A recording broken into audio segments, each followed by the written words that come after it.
Jaden, good morning. You look even more handsome today. It's been 6 months since you joined the company, and honestly, every day feels like a treat just watching you work. Jane, we're at work. If you need something, just talk to me directly. We're on the same floor, so there's no need for messages. It's inefficient and a waste of time. Oh, come on. You just can't resist talking to me, can you? That's not it. It's just that if we're in the same place, using messages to talk is inefficient. It wastes both our time. You really don't get it, do you? I can tell you want to talk to me directly. How about we step outside for a bit? This doesn't sound like it's about work. Huh? I'm stepping out for a bit, so I'll be gone for a while. Wait, what? You're going out now? But I thought you were doing office work today. I'm going on an outside visit. I'm going to meet with a new client with the sales manager. Your department is not involved, so I'm leaving now. Wait, hold on. That sales manager, you mean that woman, right?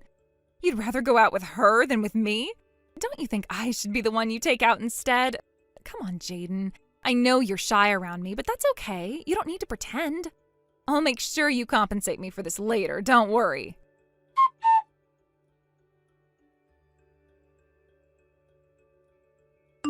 Jaden, so you're going straight home today, huh?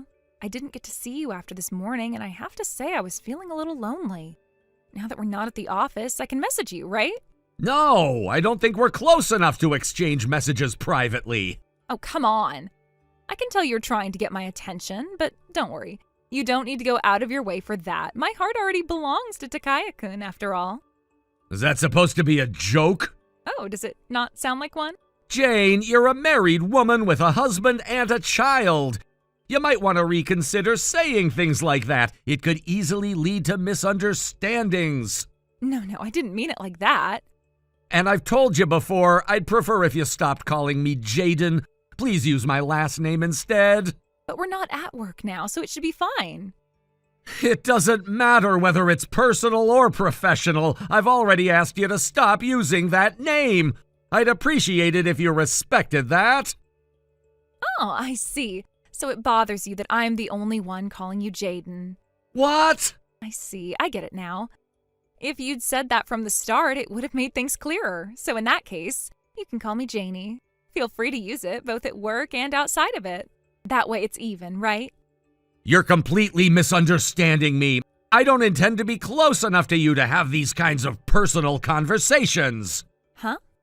What I'm saying is this. I would like you to use the appropriate form of address and keep it professional. Getting messages from you outside of work hours is honestly an inconvenience, so unless it's an emergency, I'd prefer you not contact me. Wait, Jaden? Excuse me.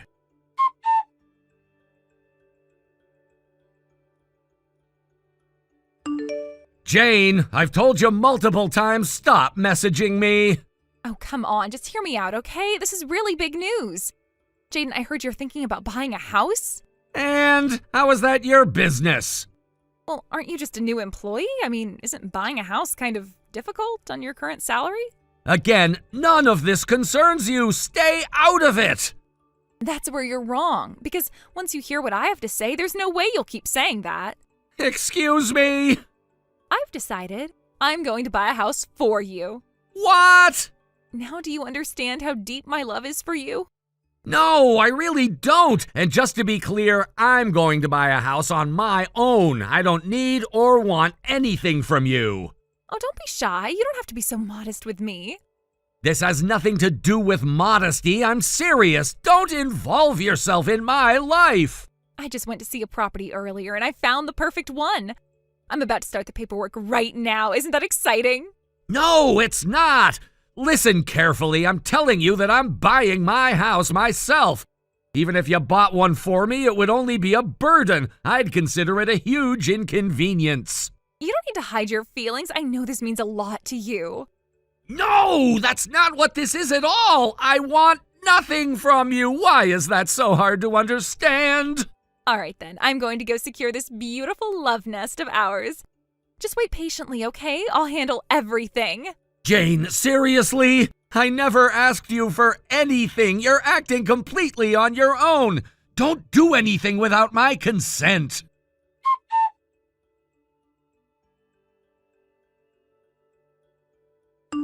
Jaden?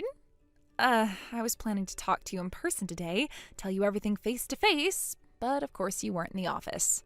Out all day on business, huh? I didn't want to do this over text, but you've left me no choice. So, can I please come over to your place? Jane, please don't tell me. You didn't actually buy a place, did you? Of course I did. I bought you a high-rise condo, our new home, Jaden. A high-rise what? You know, the tower complex near S Station? The one with the fancy lobby and concierge and the panoramic city views.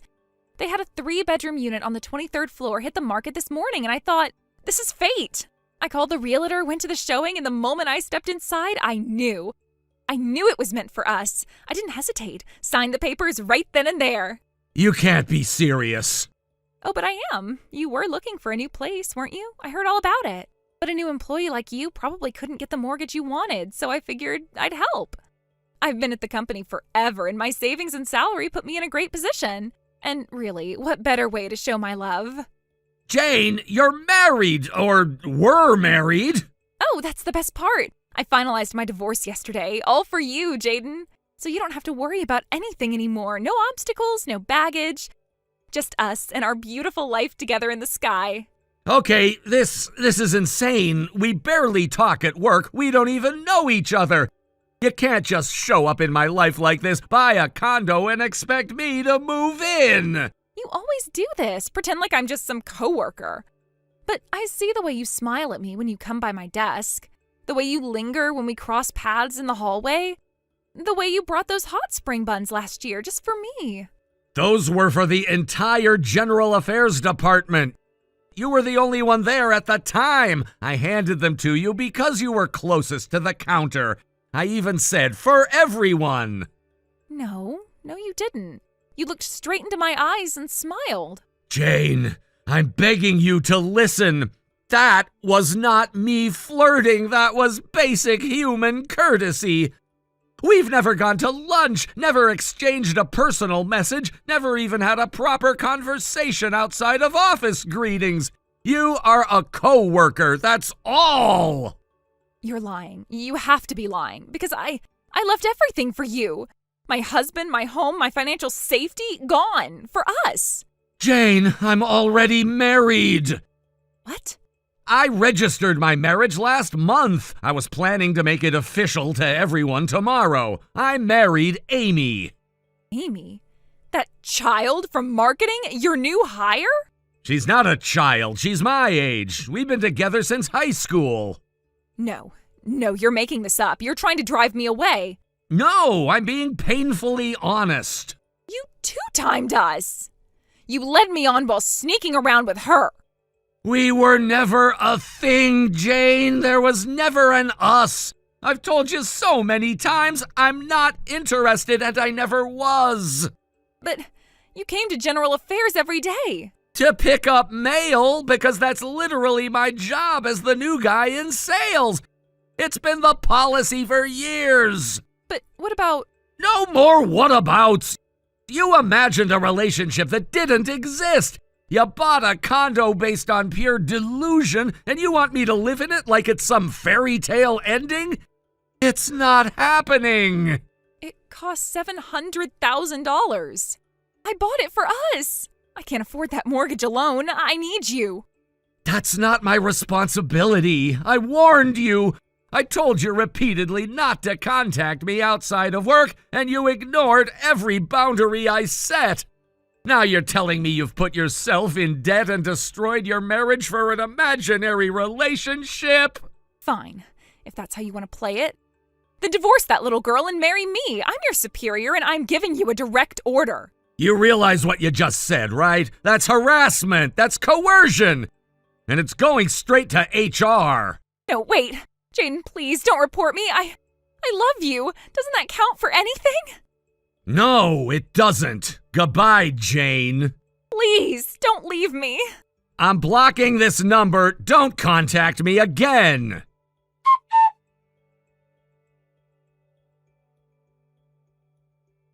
The very next day, I reported everything to the company. I didn't waste time. I didn't sugarcoat it.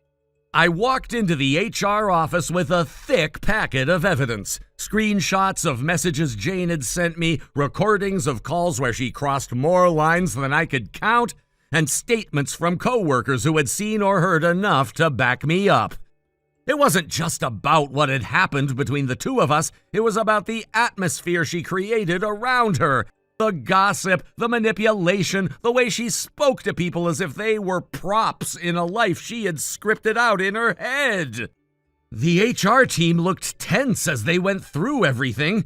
They didn't say much, but the silence spoke volumes. I could see the shift happen in real time, the slow realization that this wasn't just a personal issue. It was a serious breach of company ethics. Jane had used company platforms to harass a coworker, had created a hostile work environment, and had clearly violated multiple internal compliance codes. By the end of the day, she was gone. Technically, they called it a voluntary resignation, but everyone knew the truth. It was an ultimatum: leave quietly or be fired publicly.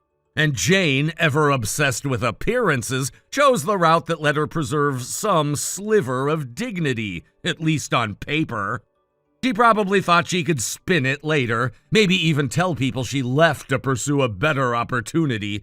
But in reality, she was pushed out, her hands still trying to grasp something that had long since slipped through her fingers. And yet, as surreal as that already was, the real madness came a few days later. One evening, I got a call from my old landlord. He sounded rattled. Jane had shown up at my old apartment. She'd barged in screaming loud enough for the whole building to hear. Furious, desperate, completely unhinged. "This is your fault. How am I supposed to pay for the tower apartment now? You ruined everything." She had no idea I'd already moved. I'd relocated weeks ago, quietly, without telling anyone but close friends. I didn't want to give her a chance to pull something like this, showing up unannounced, trying to argue her way back into my life. So when she pounded on the door and demanded answers, all she got was a confused landlord and a locked door. Apparently, she made such a scene that the neighbors started calling the front office, worried it might escalate. The landlord didn't hesitate. He called the police. She was escorted out of the building, still yelling, still clinging to some belief that I owed her something. I was stunned, but not entirely surprised. Jane had always lived in a fantasy world where reality bent to her wants, where logic didn't apply unless it served her narrative, and now that narrative was crumbling. From what I've heard, she's still living in that luxury high-rise condo, alone. That place she had dreamed about, posted about nonstop on social media, showing off the skyline from her window, the minimalist furniture, the imported espresso machine. All of it now a prison she built for herself. She works constantly, day shifts, night shifts, anything she can get. I've heard whispers, restaurant kitchens, freelance gigs, even temporary data entry at places that don't ask too many questions. She's juggling it all just to stay afloat, barely making her mortgage payments on time. And here's the kicker. The down payment she used to buy that place, it wasn't hers. She took it from a joint account she had with her ex-husband. Savings they'd built together, likely for a future home they were meant to share. She drained it without permission, without telling him, and used it to chase a solo dream she thought she could force into reality. Now he's demanding she pay it back. I don't blame him. Legal action is apparently already in motion. She's not just broke, she's cornered. Financially, emotionally, legally. That high-rise isn't a dream anymore. It's a daily reminder of how far she's fallen. I think what unsettles me most is how deeply she believed in her version of the story. In her mind, everything would work out if she could just control the narrative. If she could stay close to me, keep me tangled in her orbit, manipulate situations until I either forgave her or forgot why I left in the first place. She never saw the collapse coming because she never accepted that the foundation was rotten from the start. It's terrifying, honestly, how powerful delusion can be, how far someone will go to avoid facing the truth. She didn't just make a mistake, she built a whole life out of misunderstanding and entitlement. And when reality didn't cooperate, she tried to break it instead of adapting. But that's the thing about truth. It waits patiently. And when it arrives, it doesn't knock gently, it tears through everything, leaving nothing untouched. Do I feel sorry for her? Maybe, in a distant, detached way. I don't wish misery on anyone, but she brought this on herself step by step. Every lie, every manipulation, every time she pushed boundaries and thought she could get away with it. It all led here. And me? I've moved on. My new place is quiet, modest, and finally feels like mine. There's no drama, no manipulation, no blurred lines. I'm not looking over my shoulder anymore, waiting for the next crisis. Sometimes I still get updates from mutual contacts. They say Jane doesn't talk much these days, that she looks tired, that the bright, overconfident persona she used to wear like armor is cracking more with each passing week. Thank you for watching and listening. We hope you enjoyed the video. Don't forget to like this video and subscribe.